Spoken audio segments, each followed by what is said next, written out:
Hello, everyone. Thank you very much for joining us today. We are here to talk about our master's program in Contemporary Asian and Middle Eastern Studies. And I'm joined today with the program manager and also a current student. So how it works is we're going to talk about the program, and you can ask us questions throughout the webinar. Just write them in the chat box, and we will answer them in the end. But I think without any further ado, we can start. Yes, hello everybody. My name is Urmas Hõbepappel, and indeed I'm the program manager of this Contemporary Asian and Middle Eastern Studies program at the University of Tartu.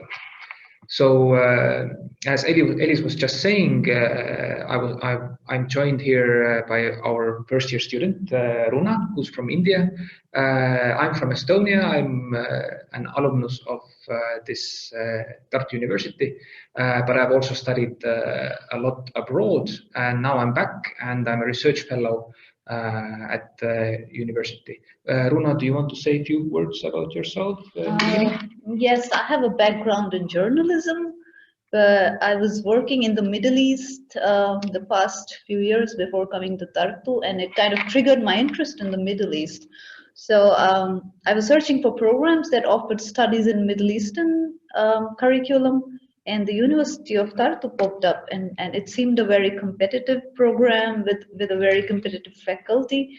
And also the university had a very good ranking worldwide. So I thought, why not Estonia? So Indeed. Here I am. And we are working hard to push up the ranking Yes. in future years as well. This program that we are about to introduce to you is only 1 year old. So Runa is one of the first students to join us this or last year. But next year we'll hope to have a huge row of new students joining us from September. So let's start with the program introduction. So the program, as you already know, is called Contemporary Asian and Middle Eastern Studies, and there's a good reason for calling it Contemporary Studies. Namely, the fact is that we are mostly focused on contemporary societies in Asia and Middle East, contemporary economies, politics, culture, religions, and the focus is indeed on the contemporary side of it. And I hope when you have a chance to look at the program details, the program, the courses that we're offering, that this will also show up, that when you come to study at this program, you will have a very broad and comprehensive understanding of what is happening currently in the Middle East and in Asia in general. So let's look at the first slide. We have a few slides prepared for you. And the details of the program here in front of you, simple enough. The program, like most MA programs, is 2 years long. It's in English, obviously.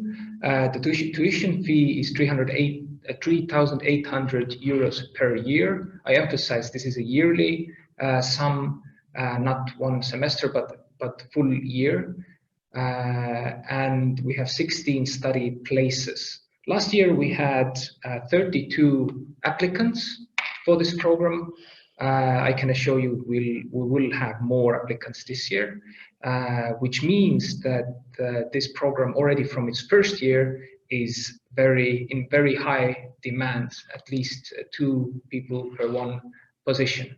But not less important on this slide is the picture there. Through the pictures, we would like to introduce you the buildings and the surroundings you will begin to study in Tartu. This is a social sciences faculty. Some of your courses, if you come to study with us, some of your courses will be held in this building. And this is also where I'm at, on the 3rd floor there in the middle. So social sciences, then, you know, if you're interested in political science, for instance, politics of Asia and Middle East will be taught in this building. Next slide, program principles.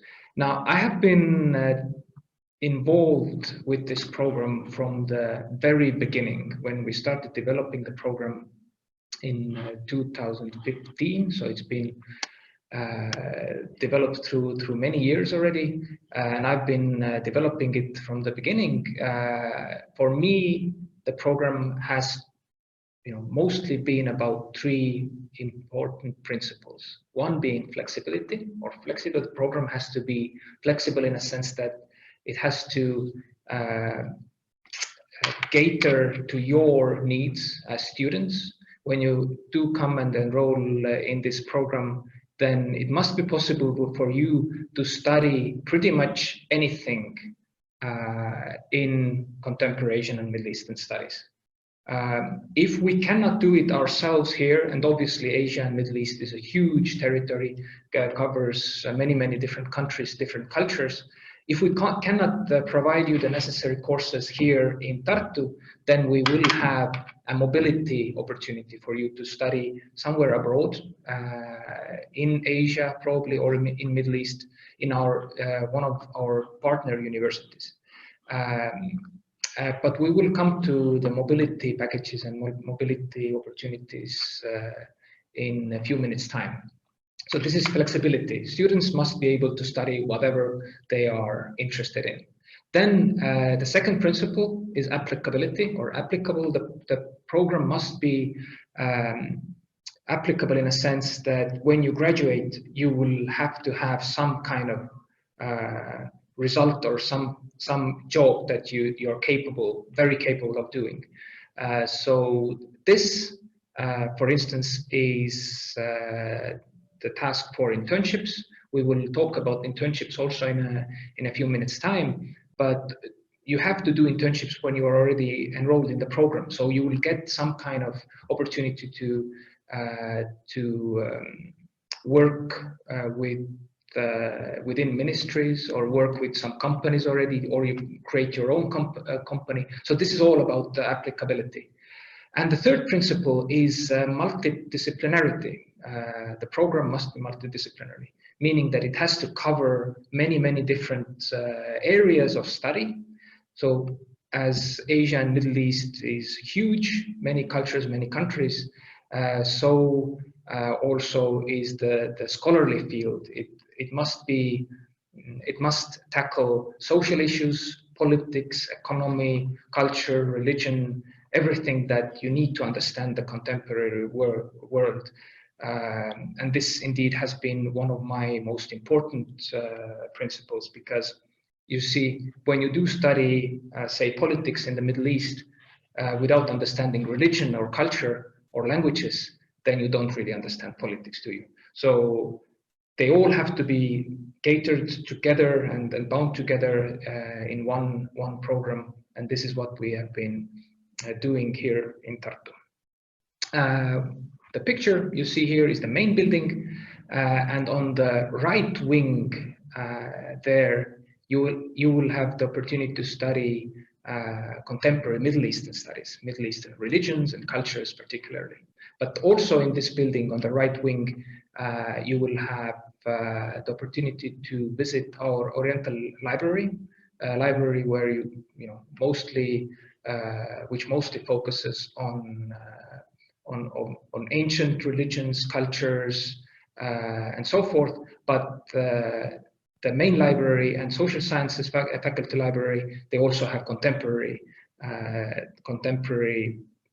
politics, economics, and so forth. All right, carry on. Oh, here we go. Now, the program structure. The structure of the program is easy to understand if you look at these different modules on the left of the screen. These cover then a base module, elective course module, language module, optional, and master's thesis module. And these points you see, ECTS, this is how many points altogether you will have to take from this module. So the base module is compulsory for all students who come to study at the Contemporary Asian and Middle Eastern Studies program.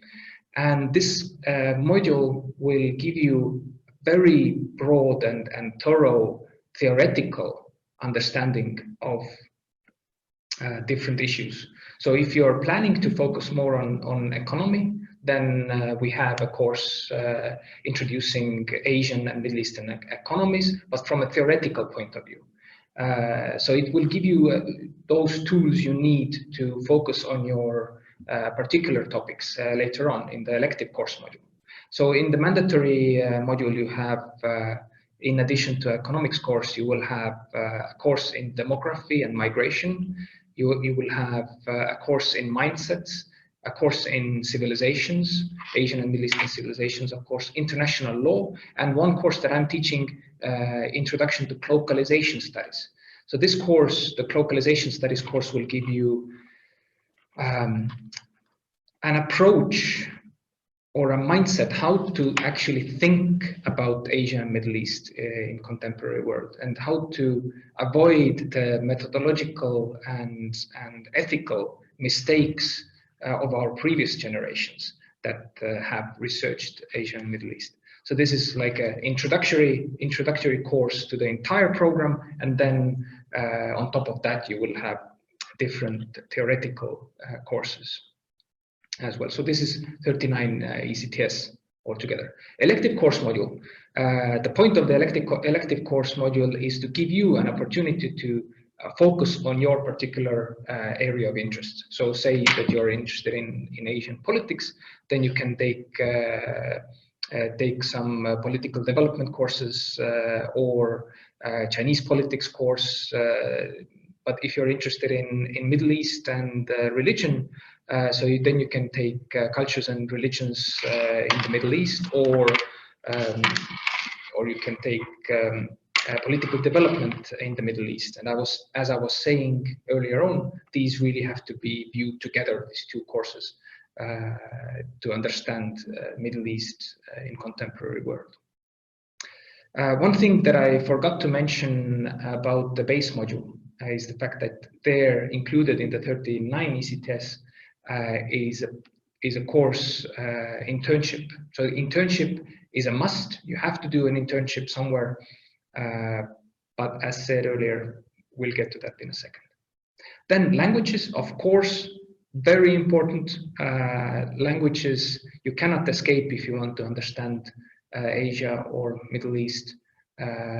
We have different languages that you can study, starting with Chinese, Arabic, Korean, Turkish, and so forth. So different languages. Of course, you can also take other languages, English, Russian, Estonian even. So languages is a very important aspect of this program. Optional courses module, this is completely up to you. Only 6 points, but nevertheless, you can take whatever you like. Robotics, city demography, it's up to you what you're more interested in, but you can also add one more semester of languages. So altogether, you can take 18 points worth of languages if you're really into studying languages. And master's thesis module, this is now the module where you will be finalizing your thesis or a project. So this is a bit more complicated. The module is 39 ECTS, but it's divided in 2 separate sub-modules. And depending on your interest, you can then focus on either a thesis module or a master's project module. So if you want to continue as a scholar, you want to enter a PhD program, then we recommend you take the master thesis track. There you will have to focus on methodology, different methods courses, and write a proper thesis. But if you're more, if you want to focus on a more applicable side of your studies, so say you want to help Estonian businesses or Latvian businesses on Chinese markets, then we recommend you take a master's project track. And there you will study how to write successful projects. You will have to take additional few courses and then really finalize a proper project. And by defending the project, you can also graduate from this program. By the way, both actually both master's thesis and master's project will get you into PhD studies if you want to change your mind later on. So this is completely fine as well. Can I add something here? Of course, please. When we joined the program, you advised us how to go about each semester. I mean, planning the things so that we don't have much of stress. So I would like to add here that in the first semester, since the base modules are all compulsory, the best way to go about it is finish off your base modules in the first semester, since you have to do them anyway.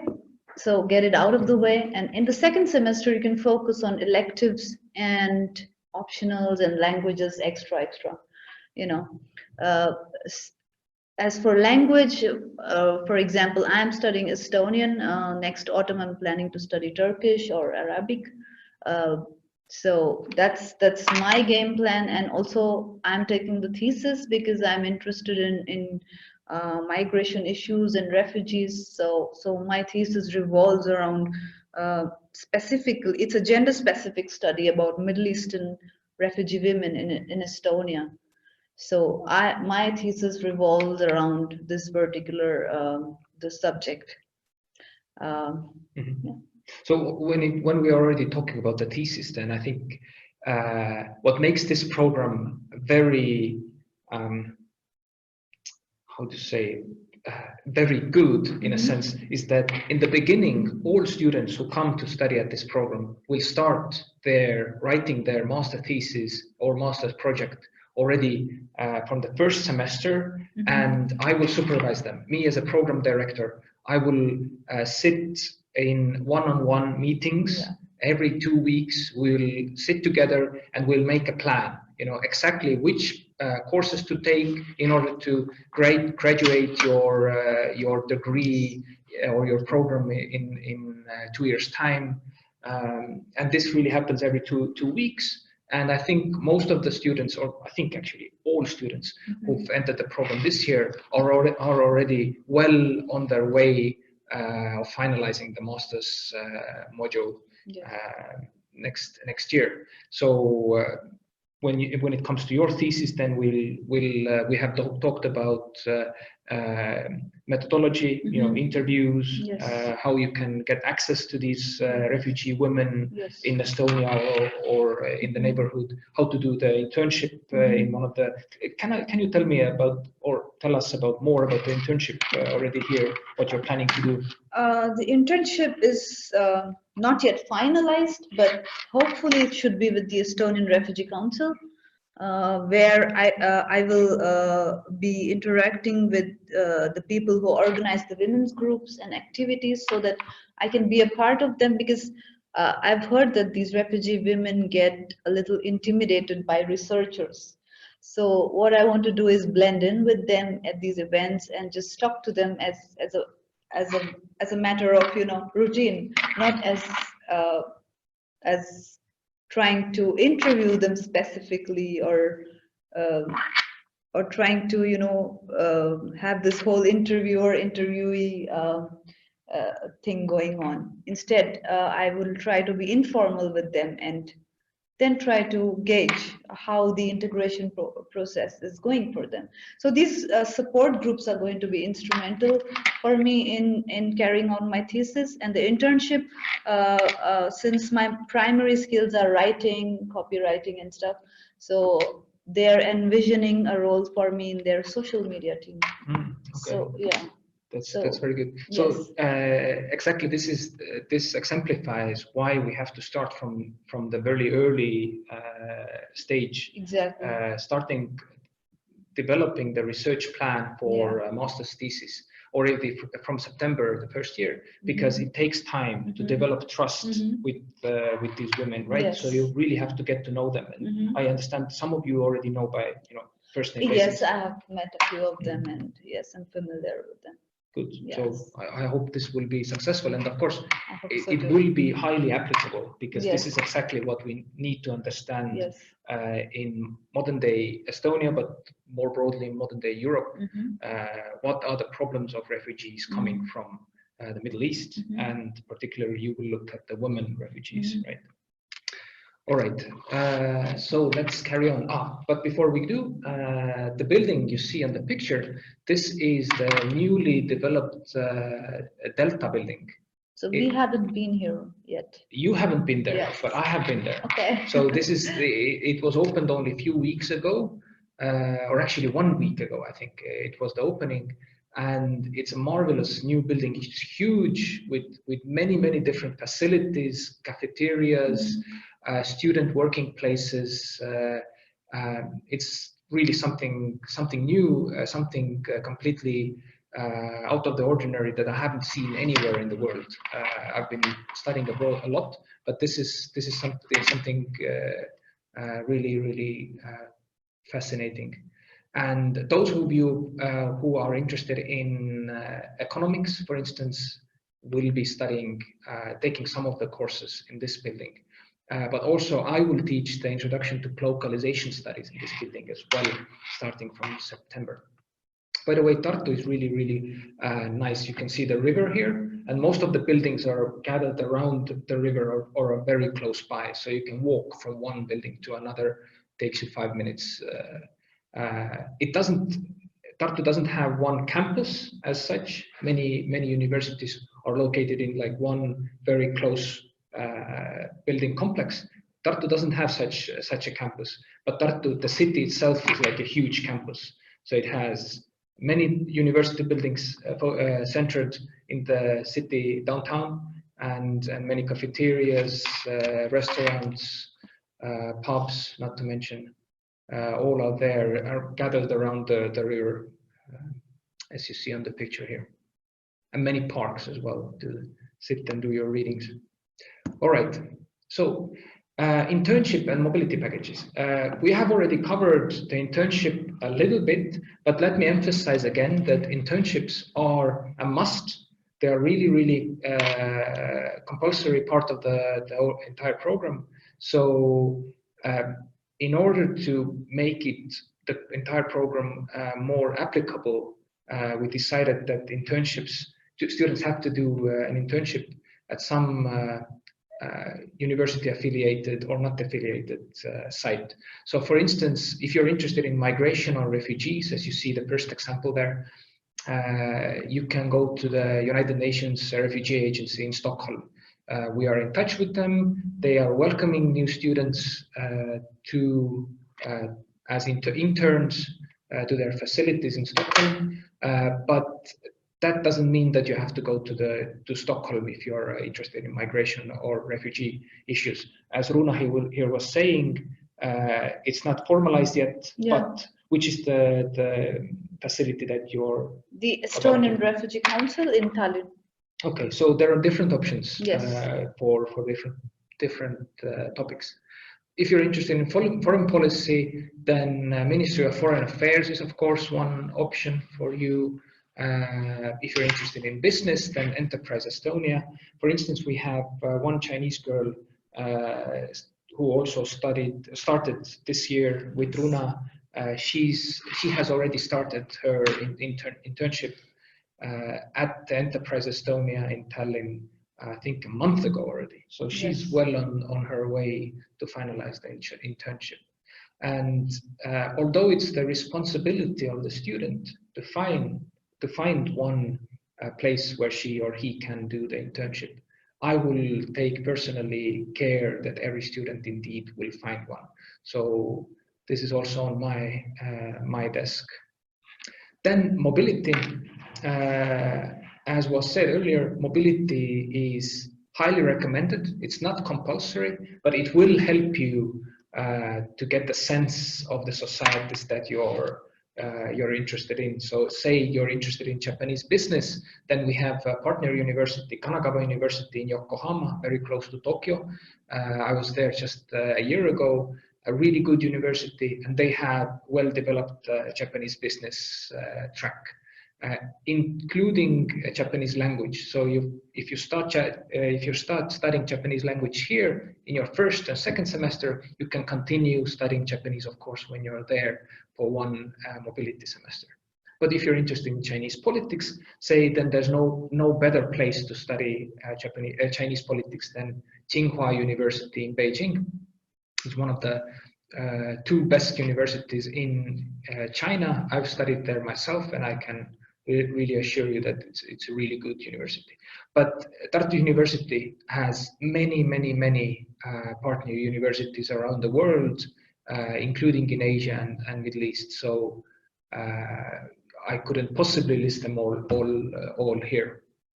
It really comes down to the fact what you're mostly interested in, and then we'll have to look at the list of different universities and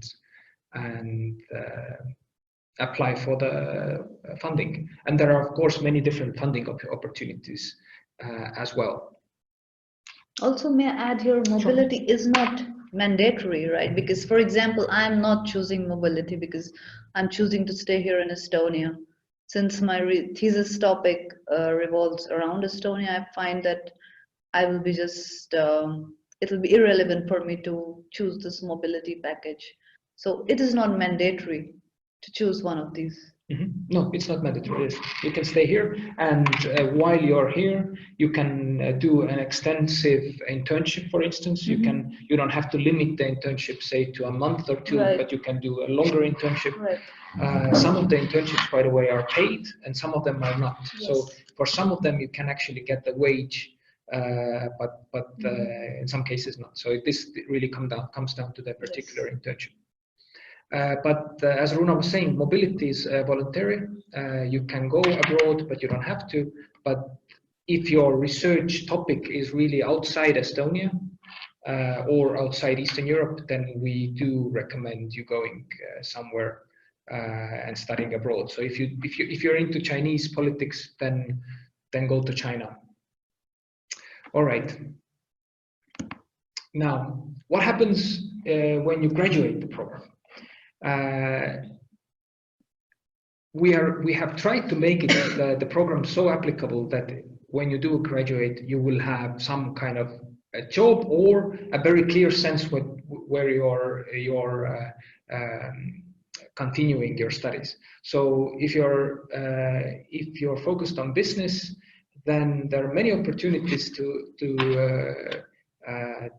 do when you've graduated. For instance, you can consult businesses, but you can also build your own businesses. For instance, in the program, there are such courses as internationalization of companies. So you can focus on building a small company already from the base up and do it as an international company. But you can also take the project track and study project management, right? So this will be complementary to your business interests. But in addition, of course, when you do business, then it's vital that you understand economy, economic theory, and so forth. So this is also part of the program. Then if you're focused on politics, then consulting government institutions and think tanks, this is one career opportunity, or you can become a diplomat as well. And this is what I've done in my career. I do quite a lot of government consultations and think tank consultations. I'm leaving in 2 days to Paris to another think tank meeting where we are, talking about European China policy. So this is already well developed in this study program. And when it comes to politics, which is my focus area, you can always turn to me, and I will try to help you out. Also, when you've graduated the program. And society and culture, which is the third pillar of this program. Again, opportunities are multiple. You can work at the United Nations, for instance. We have the contact that we already mentioned, the United Nations Refugee Agency in Stockholm. They are looking for volunteers, but they're also looking for new employees. You can build your own NGO, and like all other graduates, you can teach at the university, also when you've graduated from the politics or economics track. And some students have already been engaged with teaching at the university. So if this is your passion, you can start already from the get-go, from the second semester, say, be involved with teaching at the university. All right, so different topics that you can focus on. This is just an example. Indeed, you can focus on pretty much whatever you like in Asia and Middle East. There's one student, one guy from Romania. He's studying Romanian Orthodox Church in Japan. So he has this kind of anthropological approach, and he will be leaving to Japan already in few months' time. He will do his field work and internship in Japan. He will work as I think, well, he will just work at one of the Orthodox churches in Tokyo and get this kind of real understanding how Orthodox Church in Japan is working.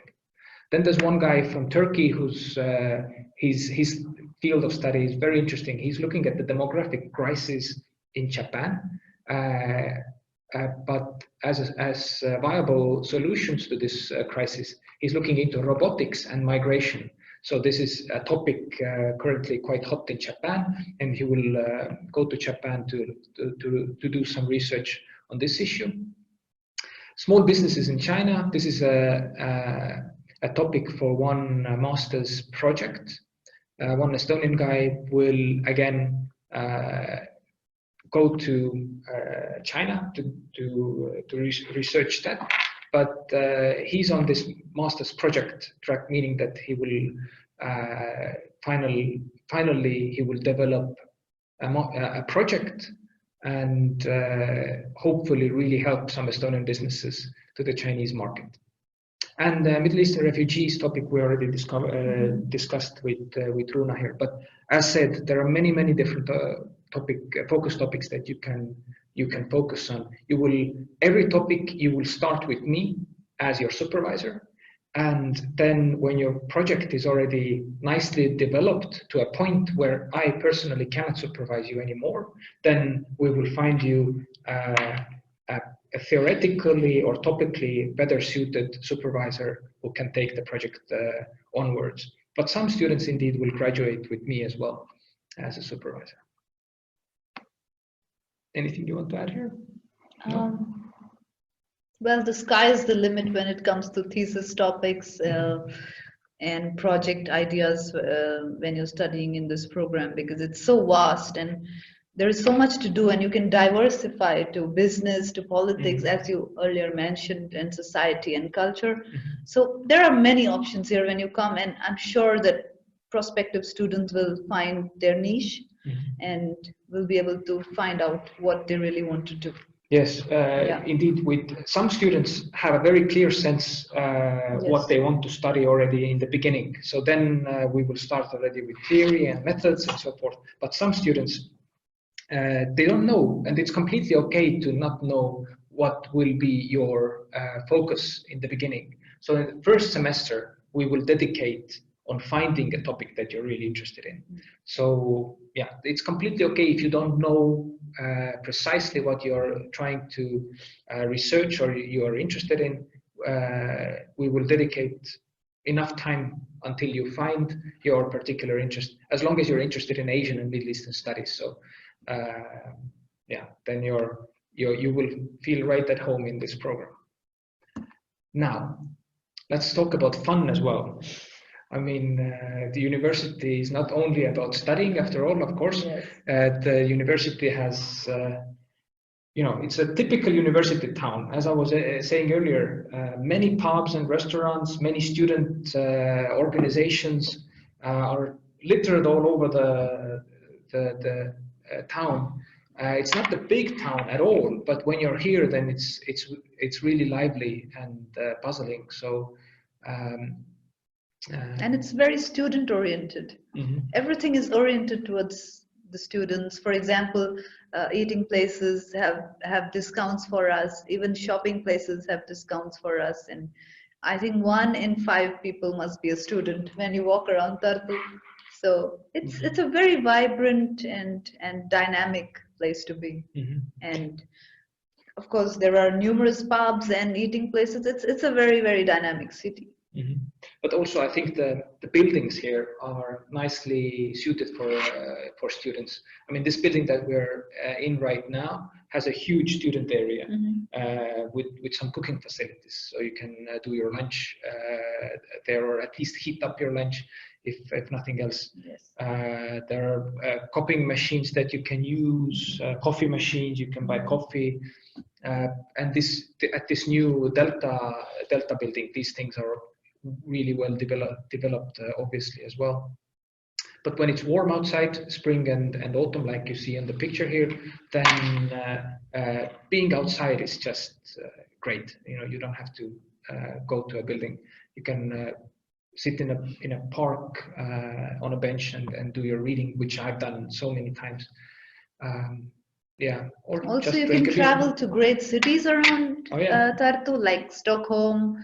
Riga is like 2 train rides away. St. Petersburg is really near. So it's like an international hub. And Yeah. you can just choose your next holiday destination. And it's very safe as well. So, Exactly. you can easily walk around anywhere and you don't feel Yes, at that any you're hour of the unsafe. day. Yes. Yeah. And regarding activities, there's all sorts of things like student theater, student choir, language clubs, events, philosophy. Every weekend, I think our Erasmus Student Network is also organizing something. So you definitely won't be bored here, I would say. It's completely impossible to be bored. Yes. I've lived here for 18 years, I think, and it's a good place to live. By the way, one additional fact maybe you didn't know about Estonia is that Estonia is in the Schengen visa area, which means that once you're in Estonia, you don't need extra visas to travel all over Europe. So from here, you can fly. Tartu has an airport. You can fly to different places. From Tallinn as well. You can fly all over Europe. So yeah, during the breaks, like right now we have a break. Some of our students, I think, are scattered all over Europe, and they will come back in a week. So yeah, that's one positive aspect why you should pick this program. All right, now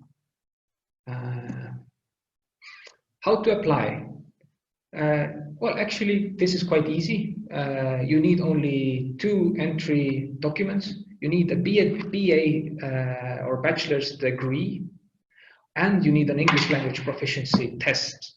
You can read more about exactly what these mean from our website, and I'll give you the website, of course, later on as well. And so how do we evaluate your applications? So you also have to write yourself a motivation letter. Again, details are online, and this will count for 70%. So this is really important. I will do the readings. I will go through every motivation letter and try to understand why you want to come to this program.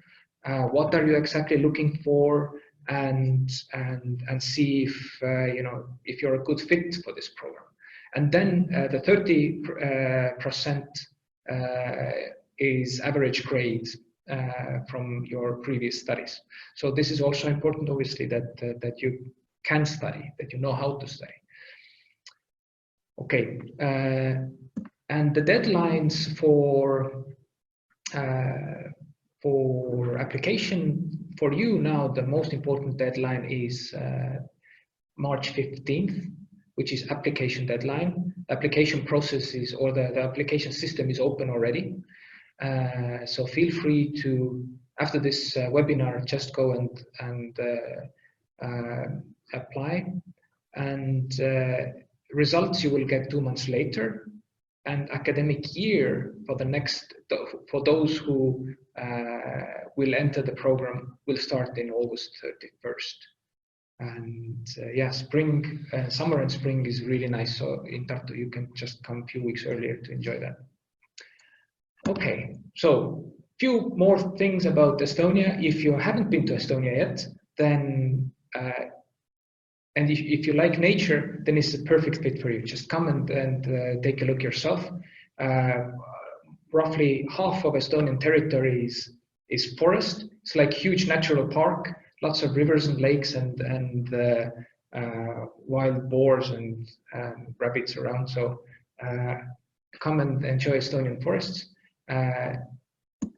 And if you want to know more about Estonia, or how is it to live in Estonia, in Tartu as well, then you're welcome to visit Estonia Worldcom, a website that publishes weekly newsletters, just different stories about Estonia, and has different facts about Estonia as well. And if you want to know more about studying in Estonia, then studyinestonia.ee/English. You can read more about studying in Estonia as well, not only about this program, but other opportunities as well. And the picture you see here is our capital in Tallinn, 2 hours ride to the north from Tartu. It's quite close. I just came from there myself an hour ago.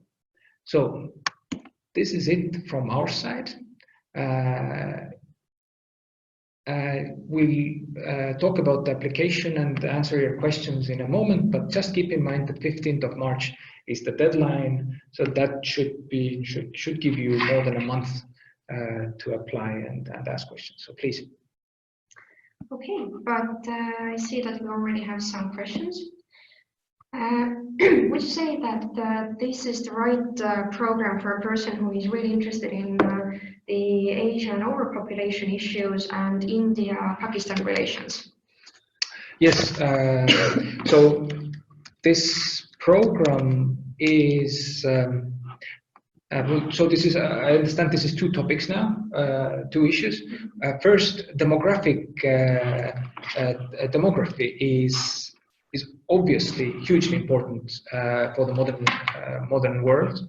And we have in the mandatory course, so base course module, we have such a course as demography, global migration, and contemporary cities as being overpopulated as well. So this is a hugely important topic, and we have Professor Tiit Tammaru teaching that. He's a really great guy and welcomes supervisees from all different walks of life, different nationalities. So yes, we're working closely with the demography department at the University of Tartu. So yes, to answer the first question, definitely to study migration and overpopulation is a good place to do it in Tartu. The other one, to study India-Pakistani relations. This falls into international relations category, and we have Professor Eiki Berg teaching international relations theory, also part of the program. I highly recommend his course in security challenges in East and Southeast Asian studies. Sorry, in East and Southeast Asia. So this course is more focused on East and Southeast Asia, not South Asia as such, but it is theory driven as well. So so you can take this course, and as I was saying in the beginning of our presentation, our program is really flexible. So if you're interested in Pakistan-India relations, then you can definitely write your master thesis about this issue, and you can apply the theories you learn from these different courses to understand the issue. And I don't see why not. I mean, India-Pakistani controversy is highly interesting and highly relevant. So I would definitely support somebody who would be interested in writing a thesis on this. And there's another question. How easy or difficult is it to find the internship, actually? How easy or difficult was it for you? For me, it's still an ongoing process. I wouldn't say it's all that easy, but depends on what you're searching for. There are lots of opportunities, but you need to network and get in touch and be persistent. Mm-hmm.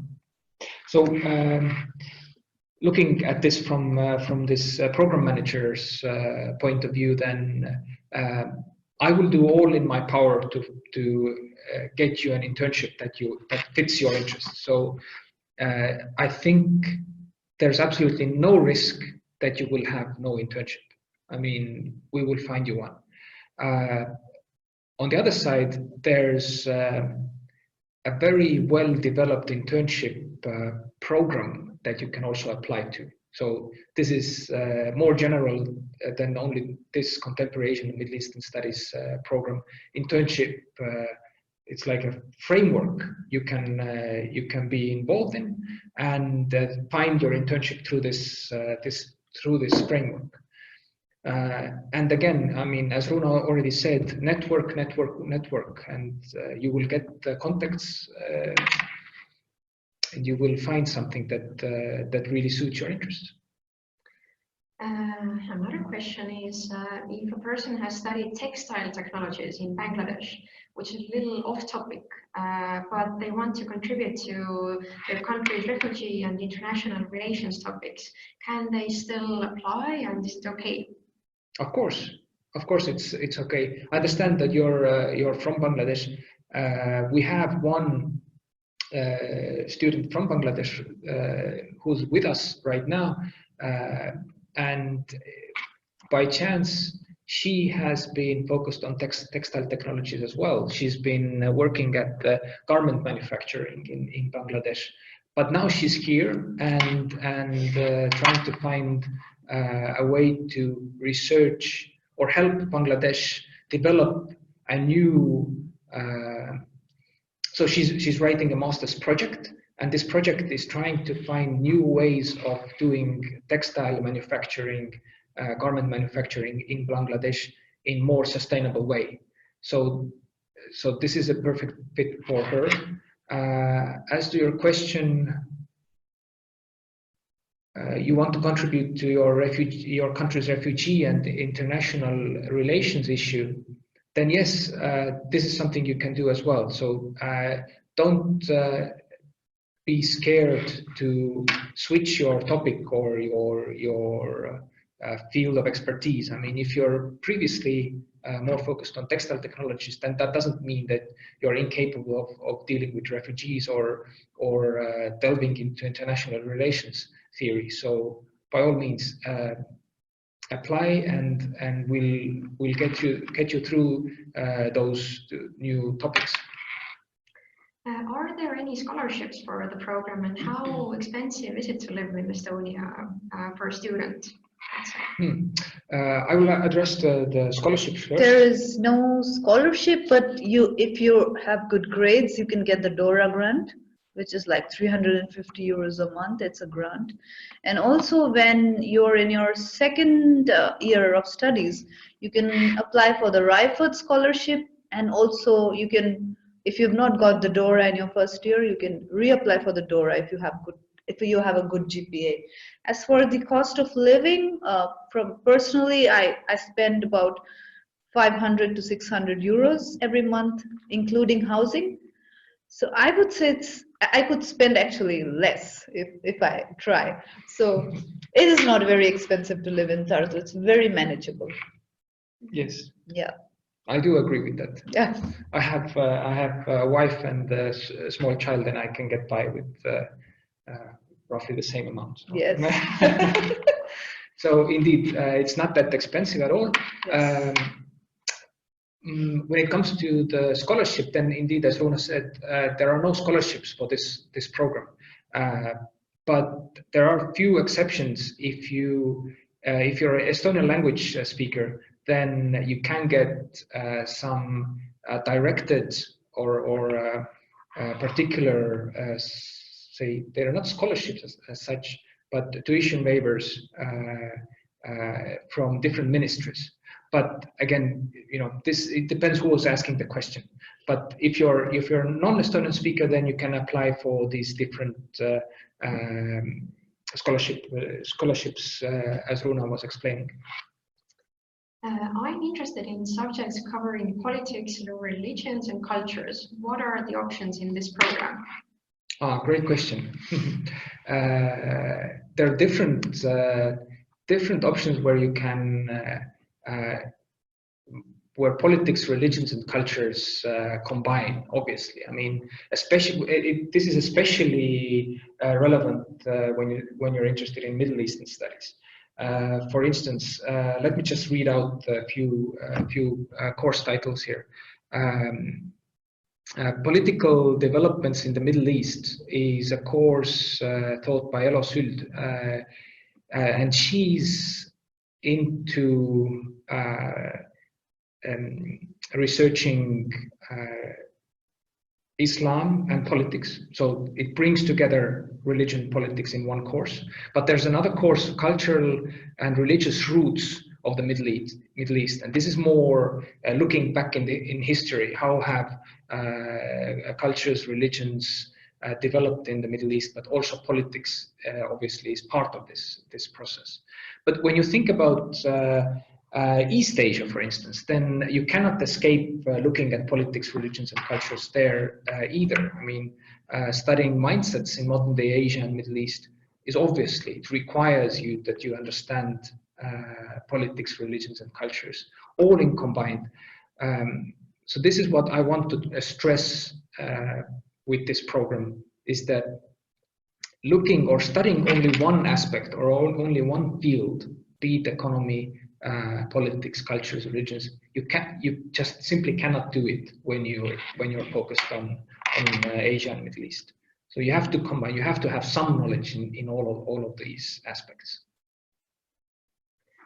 So some countries have quotas for different nationalities, for example, EU and versus non-EU applicants. How about Estonia and your program? No quotas. If you're good, you're in. Maybe I would ask about motivation letter. Do you have any tips for applicants, and what did you write? What to focus on, what not to focus on, maybe? Firstly, motivation letter is what it is, motivation. What is motivating you to get into this program? So, for example, when Urmas is reading the letter, he needs to know what is motivating this particular applicant to get into the program. So that is the most important content that would be in this letter. Also, what you intend to do in the future after acquiring these skills that the program will give you, and also what could be your possible research topic. It doesn't have to be the same when you get here, but you need to have something in your mind as to what is your plan on doing a thesis topic or a project. So yes, indeed. Also, one of the challenging things was that the motivation letter was supposed to be 3,000 characters, and you had to cram all this information into that. And that was quite a challenge. Well, you have to think about me as well. I have to read the thing. Yes, exactly. Yeah. No, but this is a challenge. Obviously, I mean, you have to know how to write a brief but concise relevant motivation. Exactly, motivation letter. So I cannot emphasize this enough, that in your motivation letter, do not think about what I would like to read, or you know, what would be the most interesting topics for me. This is completely irrelevant. You're the most important part of this motivation letter. So let me know what you are passionate about, and then if you do that, then I will see that passion also in your motivation letter. Also, one more thing. Do think about the methods as well. So if you're describing already your topic that you would like to research, think about how to research that as well. Don't just describe. So last year when I was reading these motivation letters, then this was a shortcoming for many motivation letters, that they didn't have this methodology or methods part included. How many different nationalities do you have in your program, if you can roughly say, and specifically, how many Chinese students do you have currently? It's very international. We have 2 Chinese, 1 Turk, 1 Romanian, you're Indian, 2 Estonians, 1 Bangladeshi. Yes. Yes. So that's it. It's very multilingual, multinational. If a person has a degree in law and a dual degree in economics, plus 3-year management experience, is it suitable for applying? Of course, you will be most welcome. In your case, having already such extensive experience, I would probably suggest at one point that that we could cooperate on a different level. Not only that you're a student here, but you can also be involved in teaching already while being a student. So. Definitely, many opportunities here at the University of Tartu. Another person is asking, I'm married with 2 kids, and if I'm successful with my application and bring my family, then how is the education system in Estonia, and what are the options for kids in Tartu, for example, for a 3- and 6-year-olds? Yeah, another great question. Not too personal at all. I mean, me as a program manager, although this is not part of my job description, but I try to help my students as much as I can in their personal lives as well. For instance, I was talking about this Bangladeshi student earlier on. She's here with her daughter, 10 years old. And the daughter came here 1 month ago, or actually even less, I think 3 weeks ago, and she's already enrolled in Miina Härma school, which has English language track as well. So absolutely, she had absolutely no problem being involved or being admitted to the school. So I don't see why anybody else would have a problem. So yes, coming here with a family, the more the merrier. You're all welcome. And children indeed do have a chance to apply for school places in Tartu. But I think now we have run out of questions, and also we're running out of time as well. Yeah. Do you have anything else final to add, any recommendations for applicants, or what would you like to say to them to end our session? Well, from my side as a program director, I was really happy that such a large interest. Different. I saw the names, so I assume different nationalities were asking questions. That's only great, and I hope you will really consider our program. And let me just emphasize again, you're all welcome here in Estonia and in the University of Tartu, so do apply. Yes, and best of luck with your application, and then hopefully see you already soon in Estonia. And thank you for our presenters, of course, as well. Thank you. Thank you. Bye.